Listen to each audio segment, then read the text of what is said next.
Hello and welcome back for another GRT price prediction update, and in this video I'll be diving deep into the technical analysis here on the GRT chart and also give you my next price targets. And before I do so, show some love by first giving this video a thumbs up, subscribe to the channel, and also check out the channel membership. And at the time of this recording, GRT is holding below a key area of resistance at around the $0.1145 mark. And if by any chance we manage to break above that key area of resistance, then I'll be watching for a successful retest before we can continue gearing up and continue unlocking higher prices. And if by any chance we also get rejected by that key area of resistance and continue seeing further weakness, then the next key area of support that we need to keep our eyes on is at around the $0.1072 mark. GRT has also continued to obey the Elliot structures, and zooming out on the charts to first give you my Elliot structure that I have on the long-term point of view, where I've been saying to you that GRT, since the December lows, we saw that massive bounce to the upside, giving us a high at around the $0.2325 mark in the formation of this larger Elliott wave count 1. Then we started a breakdown move in the formation of a larger Elliott wave count 2, in a move that has now managed to fully maximize minimum target areas highlighted on the charts using this red target area, which is an area that I came up with by connecting the fibs from the low of the first wave to the high of that wave 1, giving me a minimum retracement area between the fib level 0.5 and the fib level 0.78, which is an area that we have now fully maximized, and there are chances that soon we are going to see a reaction of the target area and start an impulsive move to the upside in the formation of this wave 3.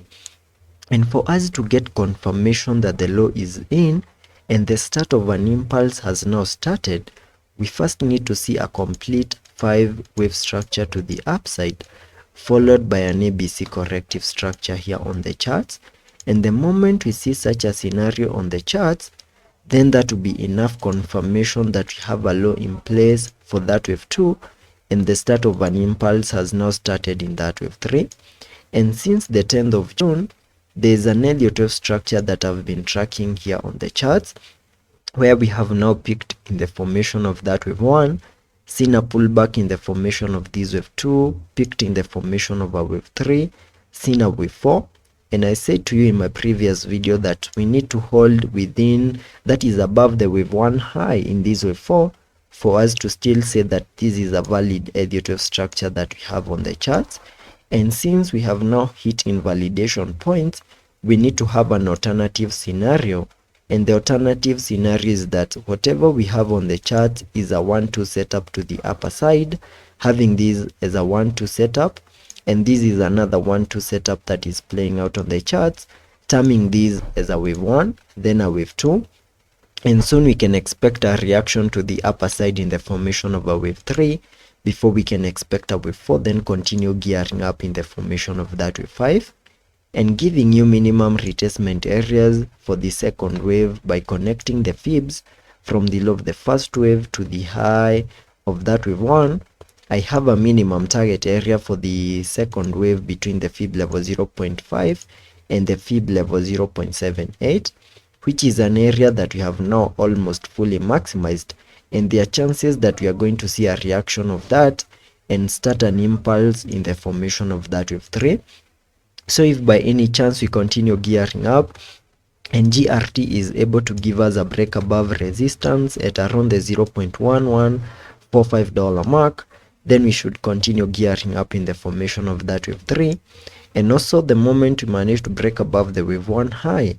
I can be able to give you minimum target areas for that wave 3 to the upper side. So that is what I'm keeping my eyes on here on the GRT chart. Also taking a look at the indicators. On the RSI, we are trading at around the 43 mark. Also taking a look at the MACD, we have been able to print a bullish cross, fully supporting higher prices. So let's be patient and see how that plays out, and I will be keeping you updated.